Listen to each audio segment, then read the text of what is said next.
Well, good morning again. I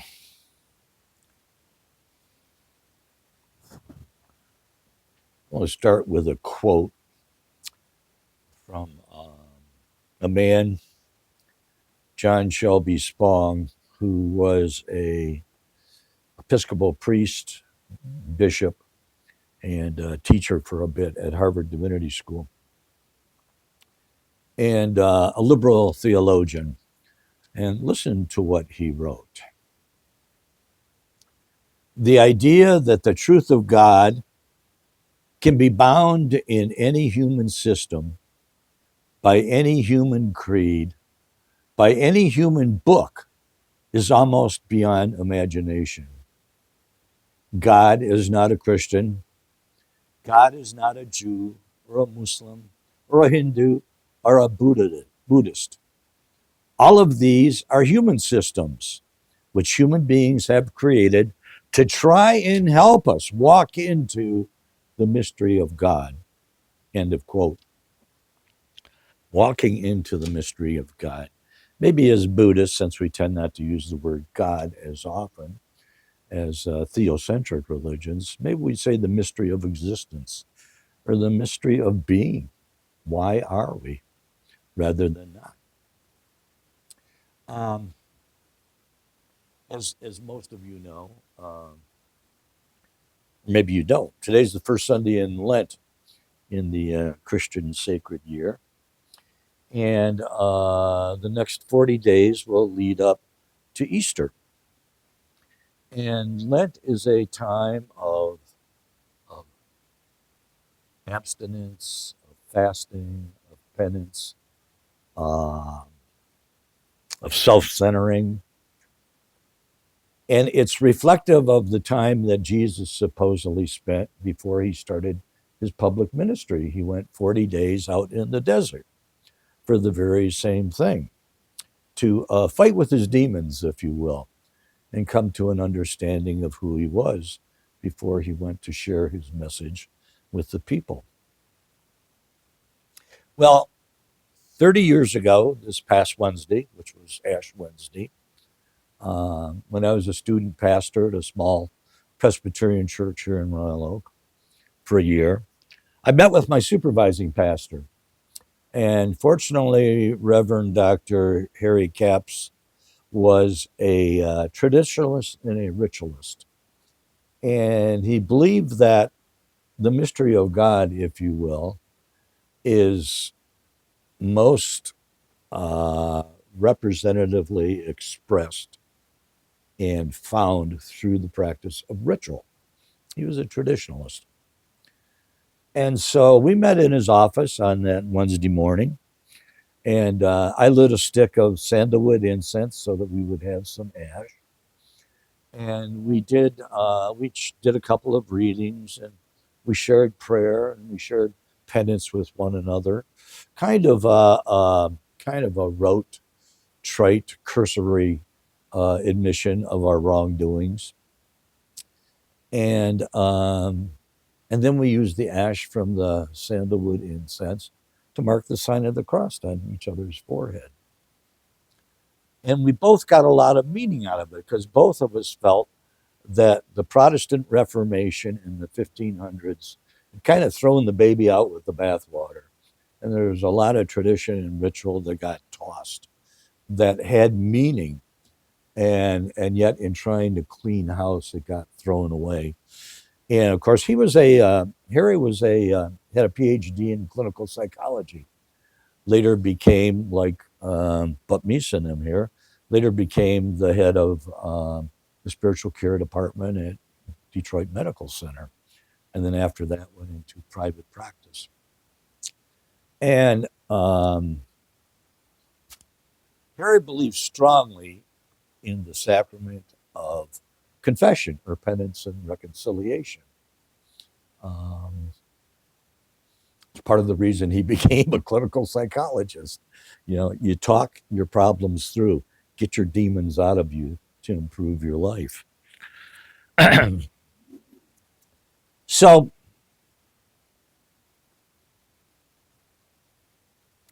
5 years later, after realizing that I was tired of battling my demons and trying to drink them away, I decided to enter AA. And it was there that I had to face up to the fact that the pain of trying to get sober had to be less than the pain of staying drunk. And so my sponsor eventually said, Gary, it's time, you've got to do your fourth step. And the fourth step's kind of like the first big hurdle, because the fourth step says you do a fearless searching moral inventory. All the wrongs that you have done, thoughts, words, speech, deeds. And eventually, when you've done it, of course, a lot of people who are drinkers or drug users or over shoppers or sex addicts, those who have that type of personality, they tend to have a perfectionist type of personality. You've got to do it right. I can't do it right. I got to drink it away or shoot it away or shop it away. And so it took me quite a while. And finally, my sponsor says, stop it. Whatever you've got to share it with me now, because that's where the real healing comes in. And we sat on the porch here for a little over 2 hours. And we did a step 5. Step 5 is you share with God, with yourself, and with another human being the nature of your wrongs. And for 2 hours, I was a basket case of tears. But amazingly, how light I felt after I had shared with him my wrongdoings, whom I really did not want many people to know at all. Because like many of us, we want people to think good of us, to think the best of us. So this is the time in a Christian's life when they're asked to self-examine. Look at yourself, look at your behaviors, and see what you can do to improve on those. Well, in Buddhism, we don't talk a whole lot about sin. We talk about skillful and unskillful behavior. And I want to read you just something here from Chogyam Trungpa's, the late, great Tibetan Lama, who died a number of years ago. This is his introduction to his interpretation of the Tibetan Book of the Dead. He says, the concept of sin is inevitably associated with original sin, with guilt and punishment, which truly have no place in most Eastern teachings. Instead, we in Buddhism look for the basic cause of sin and suffering, and discover this to be the belief in a self or ego as the center of existence. This belief is caused not by innate evil, but by our unconsciousness or our ignorance of the true nature of existence. Since we experience the whole of life from this falsely centralized viewpoint, we can't know the world as it really is. This is what is meant by the saying that the world is unreal. The remedy is to see through the illusion, to attain the insight of emptiness, the absence of what's false. Inseparable from emptiness is luminosity. Luminosity, the presence of what is real, the basic ground in which the play of our lives take place. The basic play. Well, the Buddha developed a theory of human personality. We chanted it this morning in terms of the Heart Sutra, in terms of form, feeling, thought, impulse, and consciousness. He says these are the 5 parts of a human being. I don't see a soul that everything else is built around. I see these 5 parts that are inherent in every human being, and there's an interplay between them. And depending on the interplay, depends upon our personality and our character that we develop. And the reason he developed this idea of 5 parts of human personality is because in India, not only is the ficus religiosa, or the Bodhi tree, or the Bo tree, which, by the way, Dale has today with him again. He's growing a new specimen of a bow tree. Um, but the Ficus benghalensis, which is another type of fig tree, and it's called the banyan tree. And we're sure that the Siddhartha probably sat not only beneath the Ficus religiosa or bow tree, but also beneath the banyan tree because they're real common in the subcontinent of India, in fact, all of Southeast Asia. And the thing about the banyan tree is it starts out as a single trunk. And over time, it doesn't have ground roots, it has aerial roots, and they grow from the branches. So a new trunk grows from these roots reaching down, falling to the ground, rooting, and then more and more and more. And then eventually from these new sprouts grow new branches. And after a while, it is nearly impossible to determine what was the original trunk. And this is how he saw the human personality. We have a body. There's a body there. But also that it's hard to tease apart are these feelings that we have. Where do feelings come from? A body, let's say a baby, for instance, it's born, brand new out into the world. What's the first thing? Oh, it doesn't like this, it cries. Oh, mother's milk, it likes that, it's happy. So right away it develops good, bad, good, bad. And as it develops more and more, pretty soon its thinking, its brain develops and it starts having these thoughts, these interpretations of what it senses. Then, pretty soon, as it ages even more, it develops these intellectual and emotional sensations, these interpretations of everything that it's experiencing in his life. It's what we call our tendencies or our mental states. And the basis of all this is human consciousness, in which the arena that all of this takes place. And these five trunks are necessary for human life and the development of human personality.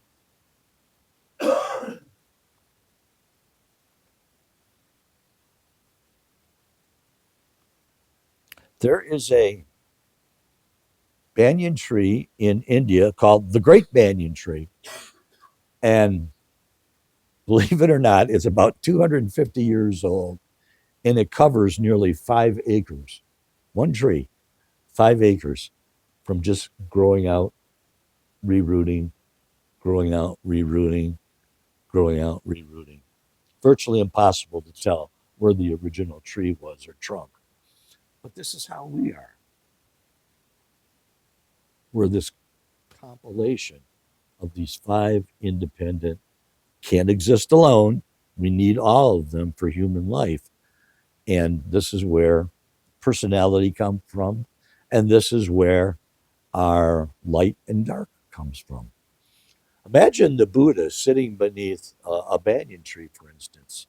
And you've got all throughout the day as the sun courses from east to west, you've got all the different ways that the light and dark play amongst the branches there. That's how our lives are. You know, depending on what's going on in our life, sometimes we're sitting in the shadows. And it's not always cool in the shadows. Sometimes it's Mara that's brewing in us, wondering on what we can do to have a sense of self, to improve our sense of self, our sense of ego. I got to tell you, one time, this is probably 30 years ago, I got a phone call one morning from a veterinary client, and my office manager, Elaine, told me that this woman was really upset. I forget what about, but she was really upset, and she wasn't the type of woman to typically get really upset. And I took the phone call, and immediately, because she started pointing fingers at me and telling me what she thought I had done wrong, that I got defensive. I mean, I got really defensive. And I thought she knew me well enough. And I had and I said some nasty things to her, as she said to me. And finally, I hung up on her. I'm like, I can't believe that she attacked me like that. And then I started to think about it, and it's like, man, I can't believe that I reacted like that. I mean, I was just as bad as she was, rather than, trying to be kindly towards her. And after about a half hour, I called her back and I said, I apologize. I said, I'm really sorry. I said, that's not typically who I am. But I told her, I said, I just reacted to your attacks, and I thought I've got to attack you back because my ego was really bruised. And she admitted that she too came at me a little bit strongly. And we got along great after that. And I felt great after having admitted that, I was reacting poorly to what she had said. This is the power we have. We have the power that we can change our lives and lead lives that are meaningful, that are joyful. I want to finish today's talk with this little book called 24 Hours a Day. It's an AA or NA. It's an addiction booklet, little thoughts for every day. But there's at the beginning of the book, there's a Sanskrit proverb. And of course, Sanskrit is the language of Mahayana Buddhism. And I just want to read this proverb to you. It's a good way of approaching every day, I think. Look to this day, for it is life, the very life of life. In this brief course lie all the realities, all the truths of existence. The joy of growth, the splendor of action. Yesterday is but a memory, and tomorrow it's only a vision. But today, well lived, makes every yesterday a memory of happiness, and every tomorrow a vision of hope. Look well, therefore, to this day. May every day be a blessing for each one of us. Thank you.